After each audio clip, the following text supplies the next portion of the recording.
भक्ति प्रसन्न नहीं रह पाएगी। इसलिए वो ज्ञान नहीं चाहते हम जो रावण के पास है, वो वैराग्य नहीं चाहते हम जो जड़ भरत को हुआ है। हमें वो ज्ञान और वो वैराग्य चाहिए जो व्रज की गोपियों के पास है। वैराग्य है तो ऐसा है कि 6 किलोमीटर दूर मथुरा में कृष्ण हैं, फिर भी मिलने नहीं जाती हैं। और ज्ञान है तो ऐसा है कि वृष्णि नाम प्रवरो मंत्री कृष्ण से दैत सखा शिष्यो बृहस्पतिर साक्षात उद्धव, बृहस्पति का शिष्य, जिसकी लच्छेदार वाणी जब निकलती है तो श्री कृष्ण भी सुनते हैं। उस उद्धव को 6 महीने तक बोलने नहीं दिया ब्रज की गोपियों ने। ज्ञान हो तो ऐसा, वैराग्य हो तो ऐसा, त्याग हो तो ऐसा कि अपने प्राण प्रिय श्री कृष्ण को, अगर विश्व उद्धार करने के लिए श्री कृष्ण का मथुरा जाना जरूरी है तो गोपियां अपने प्राण श्री कृष्ण का त्याग कर देती हैं। भगवान श्री कृष्ण अपनी इच्छा से मथुरा नहीं गए, गोपियों ने भेजा है हमारे उद्धार, हमारे कल्याण के लिए। जब अक्रूर जी ने कह दिया कि अगर कृष्ण केवल वृंदावन में रहेंगे तो आपका उद्धार होगा, लेकिन ये यहां से निकल के बाहर जाएंगे तो पूरे ब्रह्मांड का कल्याण होगा, तब गोपियों ने कहा ठीक है, अगर हमारे प्राणों के हमसे दूर जाने से विश्व का कल्याण होता है तो ले जाओ। कृष्ण नहीं गए हैं, गोपियों ने भेजा है कृष्ण को, जाइए गीता का ज्ञान प्रवाह कीजिए, जाइए उद्धव गीता को प्रकट कीजिए, जाइए अपने ब्रह्म ज्ञान से पूरे विश्व का कल्याण कर दीजिए। नहीं तो गोपियां अगर आंख भर के ठाकुर जी को देख लेती और कहती खबरदार वृंदावन से एक पैर भी बाहर आगे रखा तो। रसखान कहते हैं ताही अहीर की छो हरिया छचिया भरी छाछ पे नाच नचायो।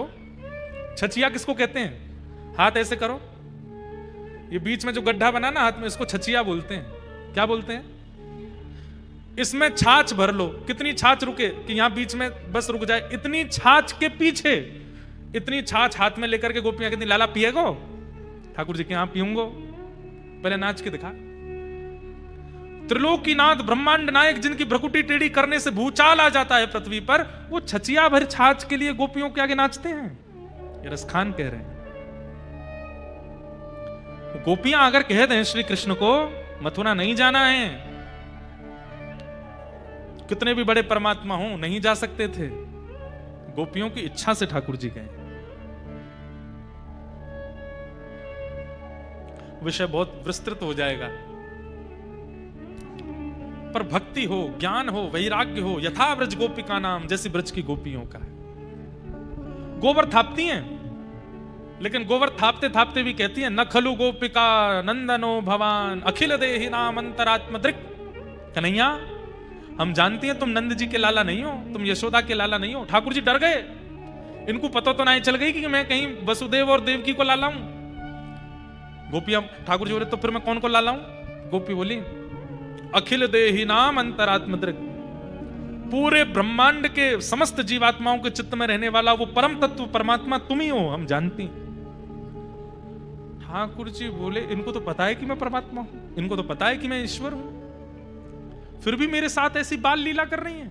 ठाकुर जी तो गोपियां बोली नाटक करना आप पे ही आता है क्या? हम पे भी आता है। अगर आप बालक बने हो तो हम भी आपके साथ बाल भावी रखते हैं, बाकी जानती हम सब हैं कि आप कौन हो। अद्भुत है। तो इसलिए भक्ति में ज्ञान और वैराग्य दोनों चाहिए, पर कितने? अति ज्ञान भी नहीं, अति वैराग्य भी नहीं, केवल उतना ही जितना भागवत जी में है।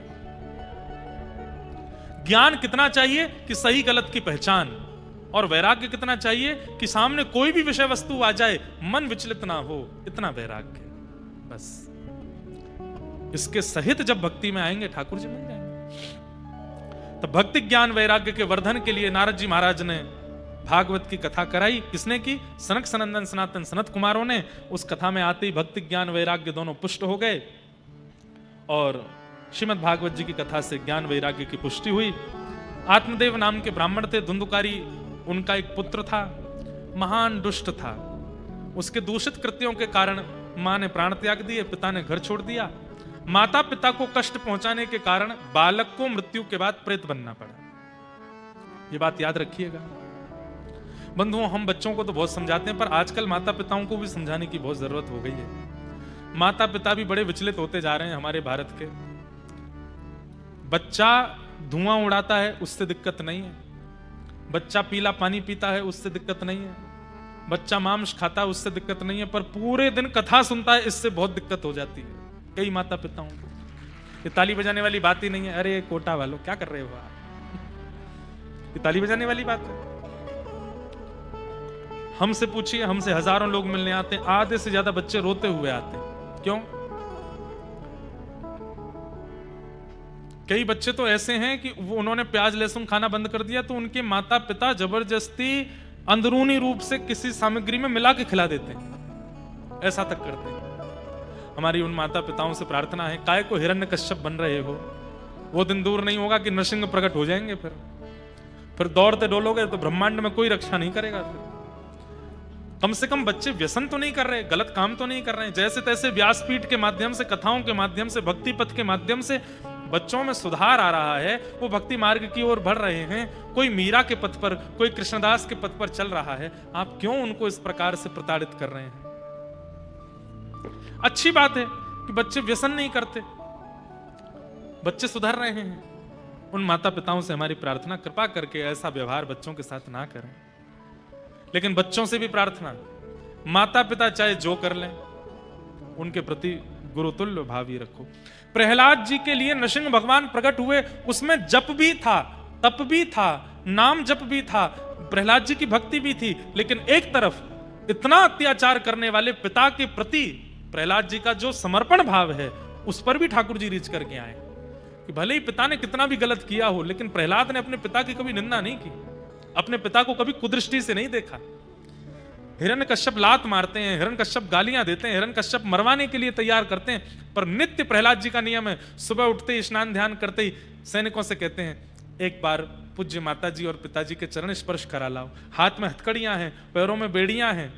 सैनिक पकड़ करके प्रहलाद जी को लेकर के जाते हैं, अपनी मां को प्रणाम करते हैं, अपने पिता को दंडवत प्रणाम करते हैं। वो पिता देखता भी नहीं है प्रहलाद जी की ओर, बोले ये सब नाटक मेरे सामने मत किया कर। लेकिन प्रहलाद जी ने अपने पिता के अंतिम दिन तक नित्य प्रणाम किया।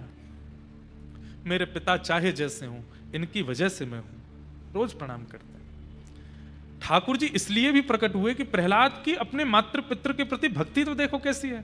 पिता चाहे जैसे हो गए हो, लेकिन प्रहलाद ने अपने पिता का त्याग नहीं किया। इसलिए बच्चों से भी प्रार्थना कि माता पिता के प्रति सुदृढ़ रहो, नहीं तो माता पिता के प्रति दोष रखने वाले बालक को प्रेत बनना पड़ता है मृत्यु के बाद। धुंधुकारी बने, तब धुंधुकारी के उद्धार के लिए भागवत जी की कथा श्री गोकर्ण जी महाराज ने की। धुंधुकारी दिव्य रूप धारण करके भगवत धाम को प्रस्थान कर गए, और उसी कथा के पुनर्वाचन से पूरे ग्रामीण क्षेत्र के लोग भी भगवत धाम को प्रस्थान कर गए।